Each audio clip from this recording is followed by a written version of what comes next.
The Capital Confidential podcast is brought to you by the Times-Union, the leading newspaper in New York's capital region. Subscribe today or visit online at timesunion.com. You want to deport an undocumented person? Start with me, because I'm an undocumented person. How do we beat him in an election? We will. I'm going to run against him. I wish you would.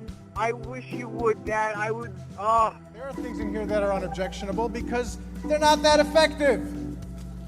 So yeah, sure, I'll vote for a distinctive license plate. Sure, why not? Jim, you had your press conference at 4 o'clock. You're having a press conference now? That's You're right. talking? I'm having a press conference. Well, now. is this your space here or is it public? No, it's my space. Oh, this is your Don't space. interrupt. Okay.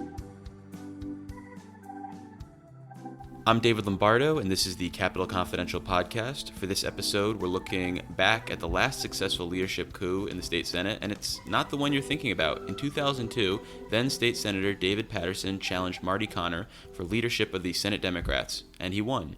Joining me to talk about the experience is Senator Neil Breslin, an Albany County Democrat who was first elected in 1996 and supported the change in leadership. Senator, thanks for coming on the show. I'm delighted. You made me think about something in the kind of the distant past that was important to the state of New York and important to me as a relatively new senator. Well, yeah, so I guess to jump right in, when did you first become aware of the movement to oust Marty from his leadership post? I think probably the first time was when David Paterson and I went to lunch and he talked about it. And where were you? We were we went over to one of the joints over down underneath the Capitol. Okay. Outside of the Capitol jurisdiction to talk politics. And I had a good relationship from David from the time I arrived in the Senate, which was 1997, was my January 1st, 1997. And Marty Connor had been my leader for those first 5 years. And I think there was some dissatisfaction with him, and I think David was obviously taking advantage of that. So what was the dissatisfaction over? You know, you guys were obviously a minority conference at that point, so it wasn't like you guys were not able to advance bills as much. So what was the main concerns? I think that starts when you're in the minority. You have relatively, you don't have much to do, and you're really controlled by the majority. And we had picked up 2 seats, one of them being mine in 1996. 1998, I don't believe we picked up any. Okay. And the same is true. I think we may have lost a seat in 2000. Gotcha. That might have been Vinnie Gentili. But okay. So you're going backwards. So there's a predisposition to say something's not right here. And you never blame yourself. Right? So they were taking advantage of some dissatisfaction in the conference and not moving towards a majority, when in fact there were significantly more Democrats throughout the state than there were Republicans. But that wasn't the fault of the Senate. It was the fault of the Senate in terms of redistricting. Yeah, so it's gerrymandering. And controlling districts. And that might lead us to the conclusion that hopefully we never do that again. Right. We get independent redistricting. Which is what's on task for 2020. Absolutely. And I think just to put in context for listeners, you know, people in the last couple years think of the Senate Democratic minority as having nearly as many members as the Republicans. But back then, I believe it was, only 25 members in a 62-seat chamber. So, it was not as close as we see today. So when Paterson sits you down, were you surprised by the conversation he brought up? Was it something you kind of thought was coming? I think a little of each. I was surprised that all of a sudden I might be in a war,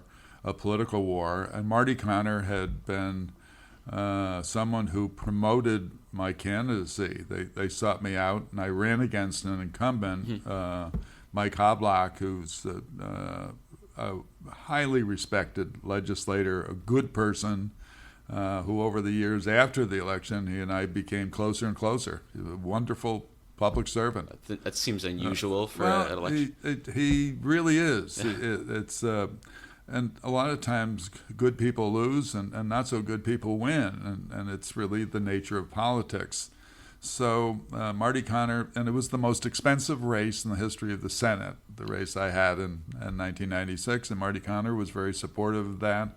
and I was a little naive in terms of raising money to run a campaign, and he was very helpful. So, I mean, that must have been kind of tough for you personally then when Paterson brought that up, just because Connor had been so supportive of you. Absolutely. And so then, what was it about his pitch that resonated with you that made you say, okay, you know what, maybe it is time for a change? Because I think there was beginning to become an acceptance of the minority situation. Okay. And not an aggressive campaign to highlight the minority within the Senate chambers, and also to have an independent political operation that raised money and sought out good candidates to move towards the majority. And once you accept the role of the minority, it's self-fulfilling. Bad things happen. That's interesting. It's hard to imagine, as someone who's covered the Capitol since 2010, it's hard to imagine a Democratic conference that wasn't, fighting tooth and nail to take the majority. Absolutely. So you think so? It sounds like you're saying there was more of like an acceptance of the status quo. I think there was, and to put it a little forward, when we took the majority in 2008.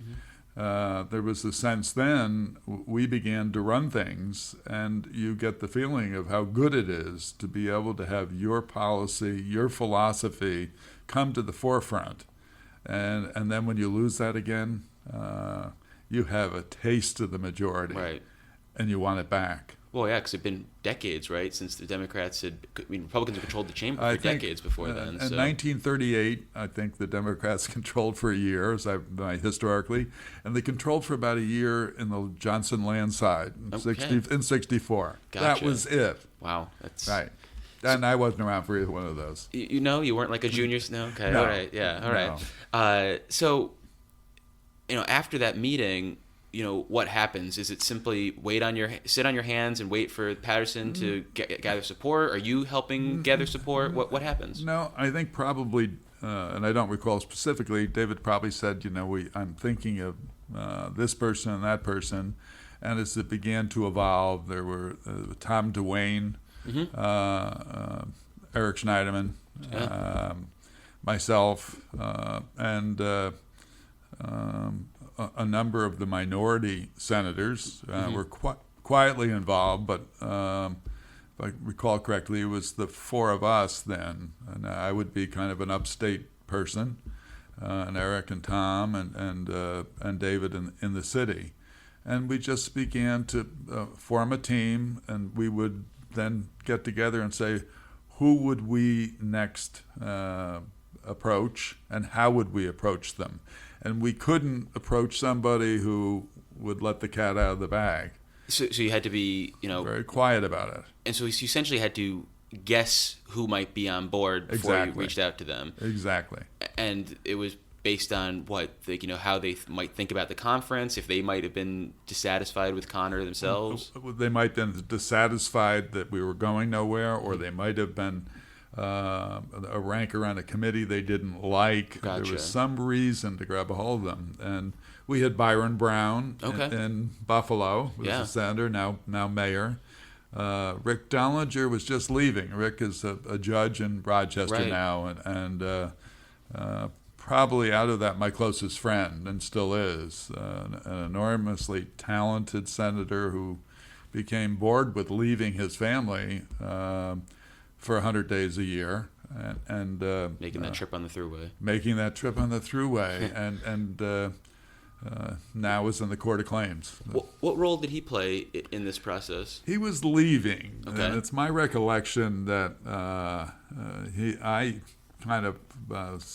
because he thought change was good, but and less to lose too, since he was on his way out. He was on his way out, so I could use him to call people where it wouldn't be just to kind of feel them out. Right. And it wasn't jeopardizing his position because he was leaving.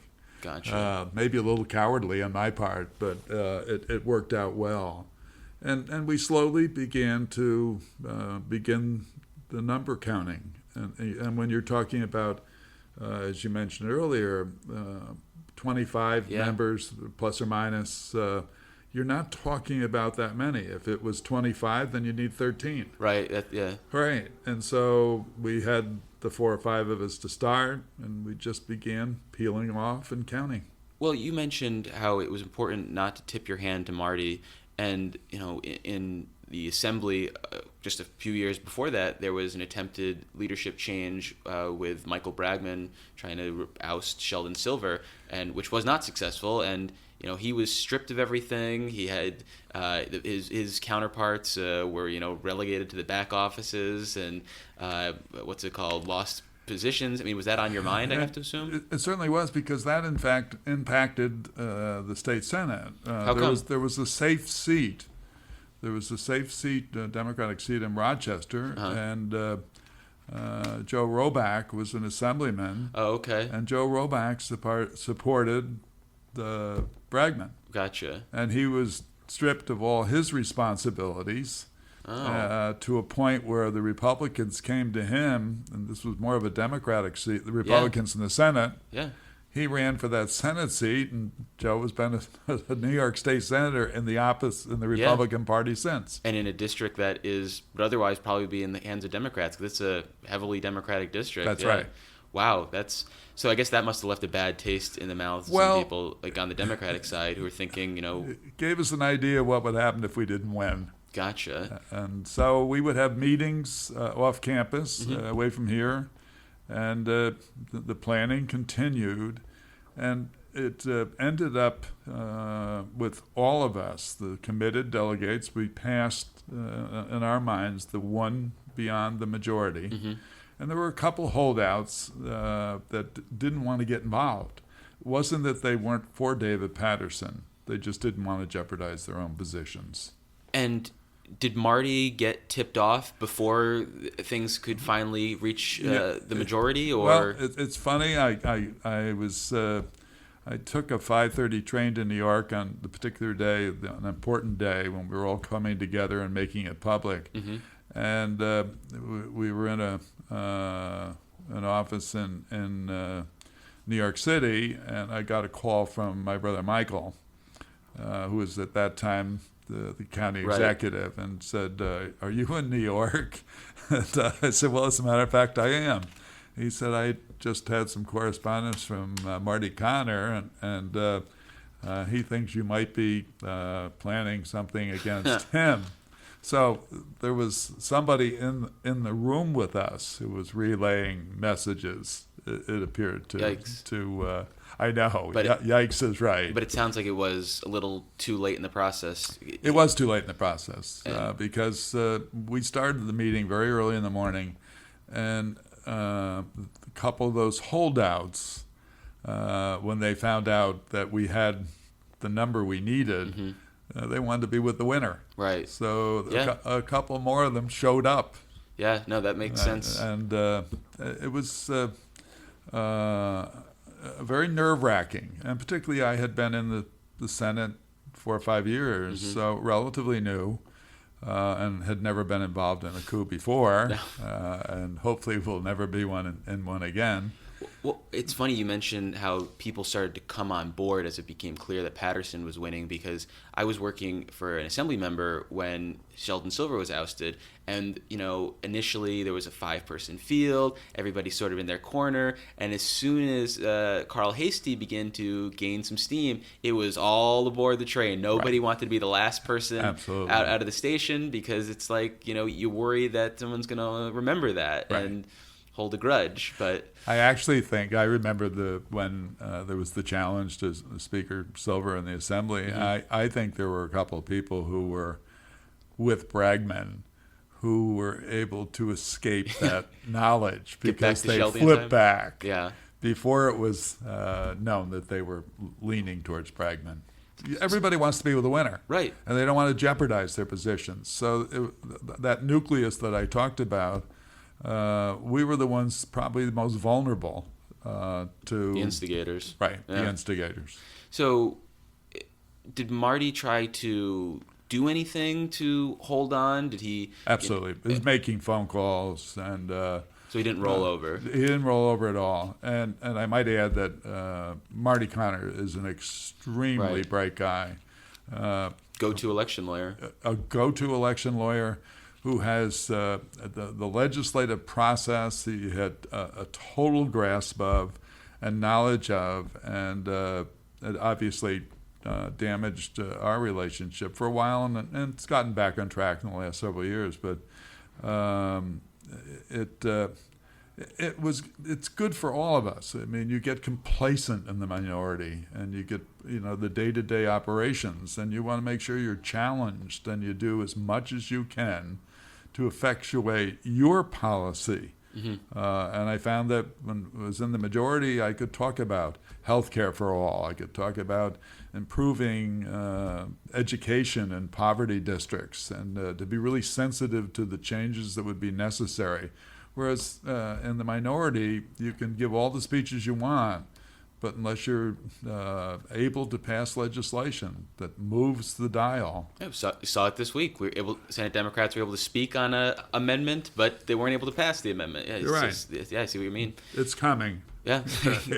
Well, going back to that effort to swing votes, I was reading some of the stories that sort of look back on the effort, and I was reading that Reverend Al Sharpton got involved in trying to swing some of the New York City senators. Do you remember anything about that? Or I didn't. I saw Al Sharpton, I think, at one meeting, and David indicated he was a good friend of his, and probably helped us. Cool. Didn't hurt with some of the African-American senators. Well, once Connor lost, the leadership vote, did you think he was going to stick around in the Senate? I mean, he was there for another 6 years. I know. So, I mean, what was that like? It was difficult for everyone. Mm-hmm. And I think that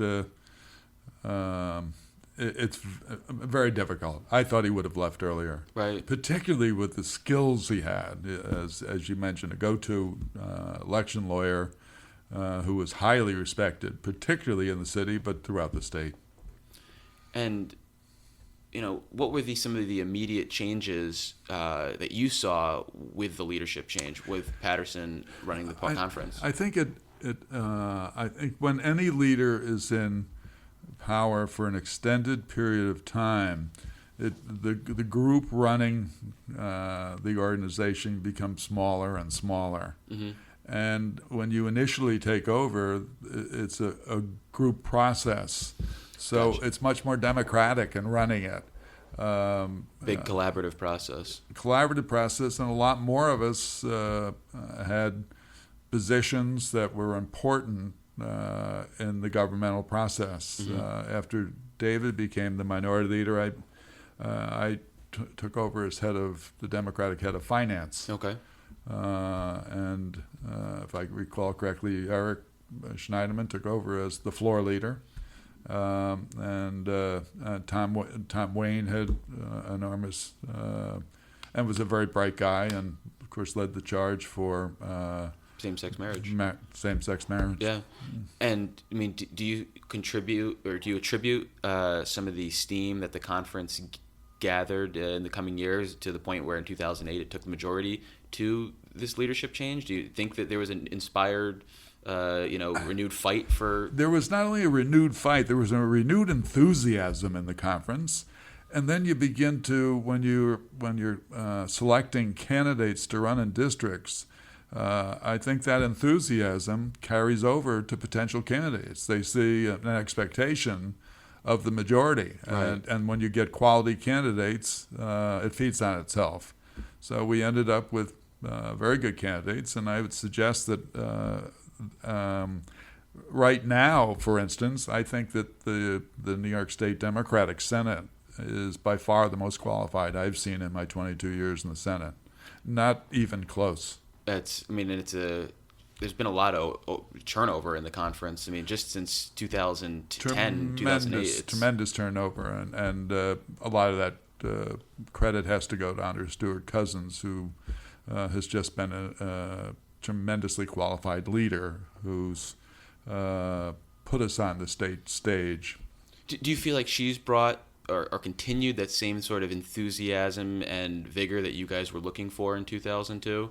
you should continue that trend? Yeah, I can just highlight, because this has been a busy week, and every day there's conference, and in the conference we go over all of the bills on the agenda for today, some of what we expect in the coming week, and that had become, I noticed absences, people are not attending those conferences, and unless you go to those conferences, you're not going to participate in the process. Right.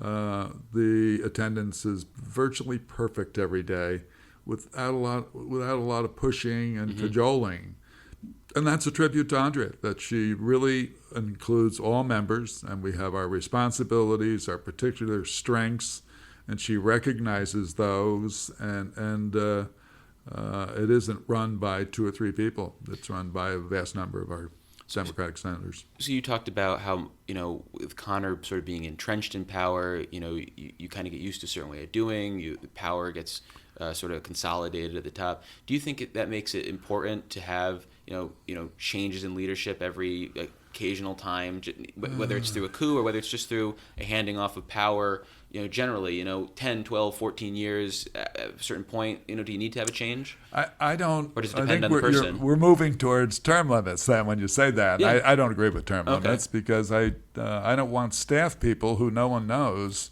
running a conference. And they're the quiet people who get hired. They're the skilled professionals in particular areas. And if you have a turnover every 6 years or 8 years, I think that they get more and more powerful. And we're minimizing what the voters should do. Voters should vote us out if we're not doing a good job. So it's the accountability you get through an election. Yeah. Anything else before I let you go that you remember from 2002 that you think people is interesting, amusing, worth telling? It just when you look back, that in Buffalo we had the Democratic senator Byron Brown, who's now mayor. Right. And now head the state party, Democratic Party, and Rick Dollinger went on to be a judge, and Eric Schneiderman, albeit who's had significant problems recently, went on to be Attorney General. Right.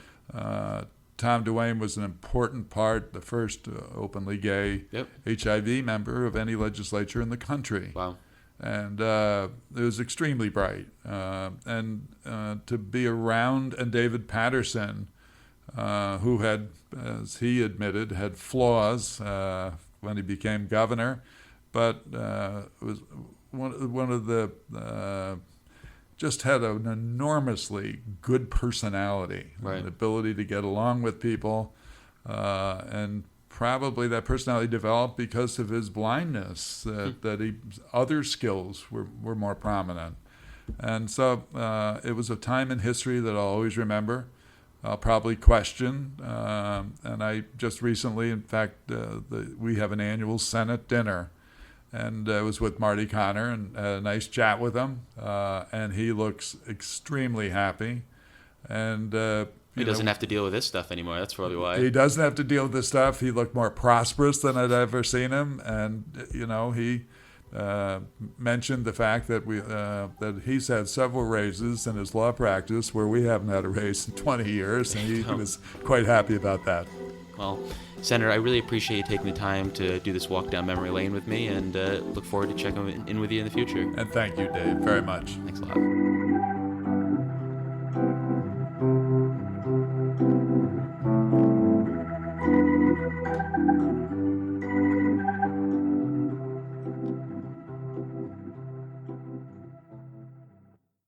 Just heard I tried to get you. This day sucks.